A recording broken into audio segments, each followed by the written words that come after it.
Hello, this is Richard Wilson at the Family Office Club. We're doing an investor mandate interview today with Dylan. Welcome, Dylan. Hey everybody, how's it going? It's great. So Richard, thanks for having me. yeah, thanks for being here, and thanks for speaking in the past at some of our on some of our investor panels. So first off, what type of investor are you? I am very singular focused, specifically multifamily. That's all I look at. I'm a one-trick pony. I focus on multifamily investing, and that's it. So nothing big, complex. I like to keep it simple in what I do best. Sure. So sometimes multifamily investors do development only. Sometimes they do GPLP sponsor syndicated deals. Sometimes they invest in funds. Sometimes they run their own fund. Sometimes they do lending in the space. They're just doing bridge lending. Are you a full food spectrum, like all the food groups of multifamily, or where do you focus most of your energy? Yeah, good question. We really like the private equity side of the stack. I really have two focuses. Like for 2020, I know kind of the questions ahead of this interview or what are your mandate, right? So for 2020, really it's two focuses. It's one, kind of continuing with wealth preservation. So finding assets for ourselves and our family that we can hold long-term, 10 plus years, lend themselves great, it doesn't even have to be so much cash flow, but total return. It doesn't matter. Just a safe place to put capital. You understand, Class A type of assets. No new development. I've actually never done development. I've tried my hand at it many times. Considered it a few times, but we don't do. So all existing assets. And then our second focus for the year is really trying to align ourselves well with good owner operators who need equity for multifamily deals, and specifically value add opportunities, because we get a lot of stuff that's sent to us that's like our private portfolio. We like long-term wealth preservation. Strategy two is take capital and continue to have it grow as well too, right? And so when people are sending us opportunities, we really want to see that value add component. Because Richard, I get a lot of deals every day from people that say, hey Dylan, here's this nice Class A stuff. Will you be an LP in it? Will you provide the equity? Like, if I'm going to do that, we just want to own it, keep it. We don't want partners. We don't want to participate. The stuff that we want to see and we want to look at are good value add multifamily properties, usually 75 to 300 units is their sweet spot. We don't like stuff 400 units, 500 unit, 1,100 unit portfolios. And I can kind of talk about what the returns would be, in those specific areas as well. But aligning ourselves with good owner operators that know what they're doing, they have the experience and need just the equity side of it. That's all we focus on. So we don't do debt. We do just the equity component of the puzzle. Okay. Sorry, that was a long-winded answer. No, I'm sure many people find it helpful though. So you're saying you'd come in as kind of the one LP and kind of JV with them on it. And basically like, hey, I don't want to have 20 other LPs in there with me. I want us to kind of own the asset and you help us manage it. Is that part of what you're saying?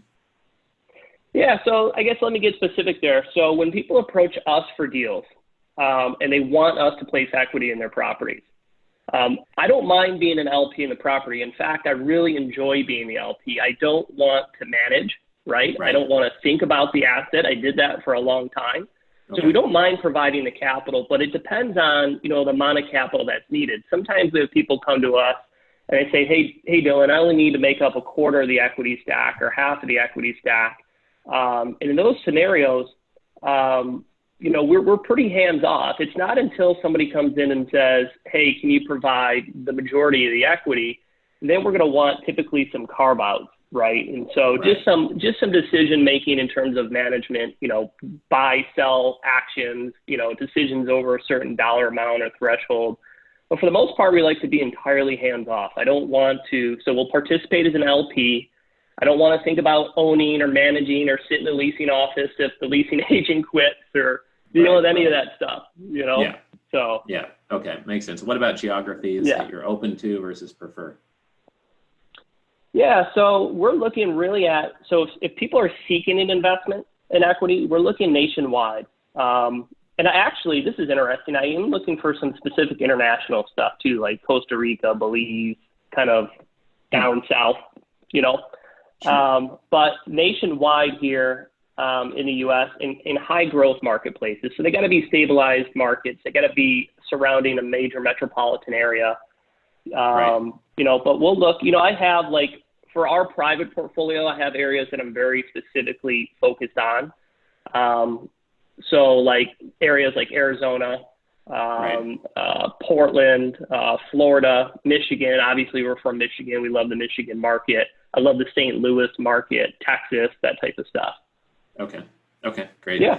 And what would be your number one piece of advice for an investor listening to this interview right now that, if you had heard this advice 10 years ago, it would have saved you at least $100,000 in wasted time or fees or bad returns? Piece of advice. Say that again, Richard. I'm sorry. Your number one piece of advice or somebody seeking capital? For an investor. Oh gosh, I would say from an investment standpoint, just be like, we're very disciplined. I haven't strayed from my investment focus for a long time, and I'm thankful I haven't. And let me tell you what I mean by that. I buy assets, for example. I only focus on multifamily, but I buy assets that are in very specific kind of categories. Like, people have asked me in this marketplace right now, Dylan, are you noticing a lot of defaults on rents and things like that? Are you noticing trouble with your tenants? No, because I focus on buying and being disciplined and focused, setting that criteria. But like for me, my assets are in areas where people aren't the restaurant workers. They're not the, grocery store workers. They're middle to high end type people that have steady corporate jobs, right? Sure. And that saved my butt in my residential portfolio in 2008, 2009. It's saving our butt now with our multifamily portfolio as well. So I would just say, no matter what's happening in the market, just stick to your criteria. It's been hard because we got to look at 200 deals to get one, but that's okay, right? And so just being patient, and then not, and most investors know this, not going outside of, what you do and what you know best. I mean, that's what caused us to weather a lot of storms. Right. Yeah, that makes sense. Yeah.